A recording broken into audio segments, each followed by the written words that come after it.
Serangan filamen dari tentakel anemon laut dapat menyuntikkan neurotoksin yang dapat melumpuhkan mangsa. Hewan itu akan lumpuh tidak berdaya.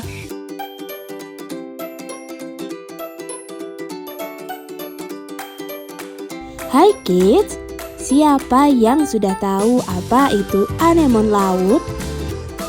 Kalau kita amati sekilas, anemon laut terlihat mirip seperti tumbuhan.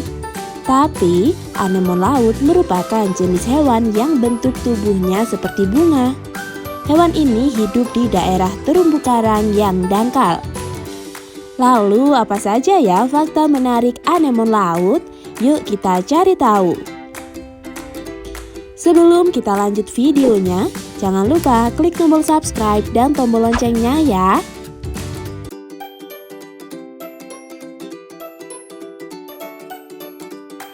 Teman-teman, apakah kamu tahu anemon laut termasuk binatang atau tumbuhan? Betul, anemon laut adalah binatang. Hewan laut dari kelas Anthozoa ini punya ratusan tentakel yang digunakan untuk menyengat predator. Nama ilmiahnya Actiniarea, yang termasuk dalam hewan invertebrata karnivora. Anemon laut masih bersaudara dengan ubur-ubur. Pasti teman-teman juga tahu kan kalau ubur-ubur bisa menyengat. Apakah anemon laut juga bisa? Cari tahu fakta menarik anemon laut dari penjelasan ini yuk. Punya tentakel beracun. Ternyata sama seperti ubur-ubur yang bisa menyengat, anemon laut juga bisa menyengat dengan tentakelnya yang beracun. Tubuh anemon laut dapat menempel pada batu di dasar laut atau terumbu karang karena memiliki semacam perekat pada tubuhnya. Selain itu, anemon laut juga memiliki tubuh berbentuk silinder dengan susunan tentakel yang mengelilingi mulut tengah. Tentakel ini akan menembakkan filamen seperti tombak kepada hewan yang menyebabkan anemon merasakan sentuhan sekecil apapun. Serangan filamen dari tentakel anemon laut dapat menyuntikkan neurotoksin yang dapat melumpuhkan mangsa. Hewan itu akan lumpuh tidak berdaya, sehingga bisa digiring dengan tentakel secara mudah ke dalam mulut anemon laut. Lalu mengapa ikan badut tidak terkena racun? Ikan badut adalah salah satu spesies ikan yang suka bersembunyi di antara tentakel anemon laut. Padahal tentakelnya beracun dan dapat menyengat. Tapi mengapa ikan badut tetap berada di sana dengan aman ya? Menurut para ilmuwan, ikan badut bisa terlindungi dari sengatan anemon ketika mereka menggosokkan tubuhnya ke tentakel anemon. Karena mereka menggosokkan tubuhnya ke anemon, maka susunan mikroba di tubuh ikan badut berubah teman-teman.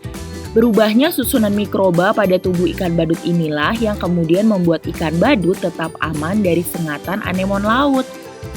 Mikroba ini adalah organisme mikroskopis atau sel yang berukuran sangat kecil. Untuk bisa melihatnya harus menggunakan mikroskop. Mikroba sangat penting bagi hewan dan tumbuhan karena bisa menguraikan secara aktif semua unsur organik dan bisa membentuk daya tahan tubuh bagi diri mereka. Perilaku ikan badut yang selalu berada di sekitar anemon laut ini ternyata tidak hanya menguntungkan bagi ikan badut, tapi juga bagi anemon. Keuntungan yang diterima oleh dua makhluk hidup ini disebut dengan simbiosis mutualisme. Saat ikan badut menggosokkan tubuhnya ke anemon, kedua hewan ini saling bertukar lendir yang ada di tubuhnya. Ikan badut yang hidup di dalam atau di sekitar anemon membantu mengusir predator anemon dan ikut menyediakan makanan untuk anemon. Sebagai gantinya, anemon memberikan tempat perlindungan untuk ikan badut lewat tentakelnya yang bisa menyengat predator lain. Nah, hewan apa lagi nih yang ingin teman-teman tahu? Tulis di kolom komentar ya. Nah kids, itulah fakta menarik anemon laut yang biasanya ada di terumbu karang dangkal. Sekarang kita jadi lebih tahu kan? Sampai di sini dulu ya videonya. Jangan lupa like, komen, subscribe, dan share ke teman-teman lainnya ya kids. Bye-bye!